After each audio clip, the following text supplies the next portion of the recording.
បាទសូមគោរពជំរាបសួរពុកម៉ែបងប្អូនបាទហើយនេះនឹងពងរៀបចំកាត់បើដោះផ្ញើជូនបងនៅខាងកំពង់ឆ្នាំងគាត់សុំចែកនេះកាត់ឲ្យគាត់អានេះនៅខាង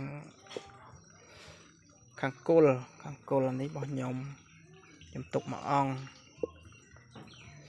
នេះនៅសល់2អង្គបងប្អូនចង់បាននេះអាចតាក់ទងបានហ្នឹងហើយកាត់កង់ឲ្យវែងបើយើងឆ្លាក់ជាប៉ាណូបដេកចេះបានបន្តិចអង្គនេះហ្នឹងហើយត្រូវកាយអាចតាក់ទងបានធានាសុទ្ធ 100% អត់មានកែច្នៃអីបន្លំតកើទេខ្ញុំចូលចិត្តភាពស្មោះត្រង់ពួកអីខ្ញុំគោរពប្រតិបត្តិគោរពថែរក្សានៃវត្ថុមង្គលរបស់ដូនតាយើងគឺអត់មានភូតភរកុហកបោកប្រាស់បងប្អូននេះអត់ទេខ្ញុំសំខាន់លុយចង់បានដែរប៉ុន្តែបើយើងភូតភរកុហកយើងជឿវត្ថុមង្គលយកមកគោរពអញ្ចឹងភូតគឺបាបគឺបាបអត់មានកែច្នៃនេះមុំចង្ក្រានយើងដាក់ដាំបាយណាហ្នឹងហើយ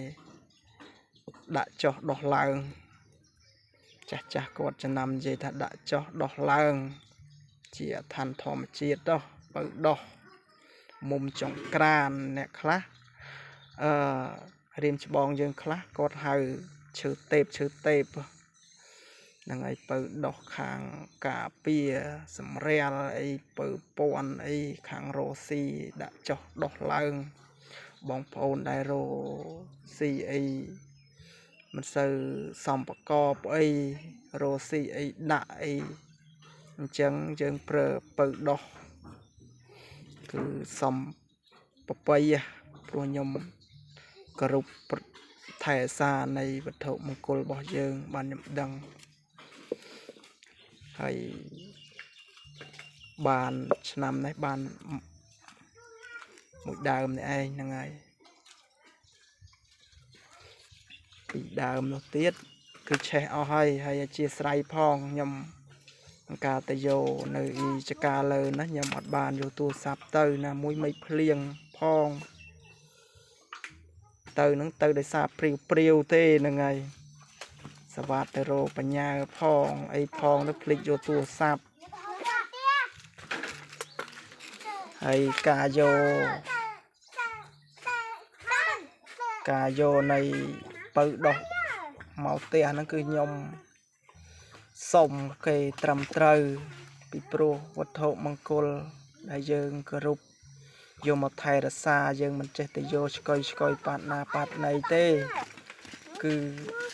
យើងត្រូវសុំម្ចាស់ទឹកម្ចាស់ដីរបស់គេឲ្យត្រឹមត្រូវហ្នឹងហើយដើម្បីយកមកលាបយកមកថែរក្សាទៅមានលាបមានជ័យហ្នឹងហើយពីព្រោះកាលណាយើងសុំគេទៅ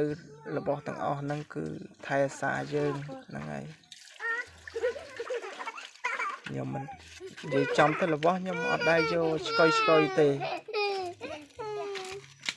ខ្ញុំអត់ដែរយកឆ្កុយទេគឺខ្ញុំមុនតើយកហ្នឹងគឺខ្ញុំសុំគេត្រឹមត្រូវយកមកគោរពប្រតិបត្តិណាគោរពថែរក្សាហើយអត់មានអាណាកាត់នឹងម៉ូទ័រនេះហ្នឹងហើយខូចខាតខ្លះនៅខ្លះហ្នឹងហើយអញ្ចឹងពុកម៉ែបងប្អូនចង់បាននេះអាច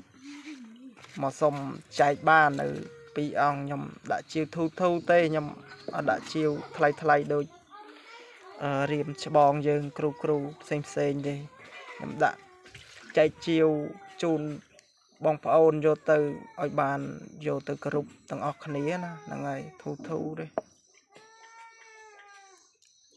ចង់បានយកទាំងពីរក៏បានយកតែមួយក៏បានខាងគល់ក៏បាននេះខាងនេះពិសេសឆ្លាក់ចេះក៏បាននេះបជ្រះពិសេសចាស់គាត់សវត្តខ្លាំងនេះខ ខាងគល់នឹងខាងគល់ពិសេសជាងគេនិយាយចប់ទៅមិនថា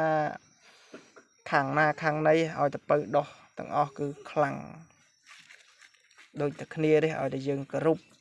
យកទៅឆ្លាក់តួអង្គអីឬមួយយកទៅគោរពដាក់កន្លែងរកស៊ីលក់ដូរអីហ្នឹងហើយយកទៅឲ្យគ្រូព្រះសង្ឃអីធ្វើកិច្ចអីតិចតួចទៅគឺនេះហើយល្អប្រពៃហ្នឹងហើយអញ្ចឹងវីដេអូមានតែប៉ុណ្្នឹងពុកម៉ែបងប្អូនហ្នឹងហើយបើនិយាយទៅខុសឆ្គងប្រការណាមួយសូមអនុគ្រោះ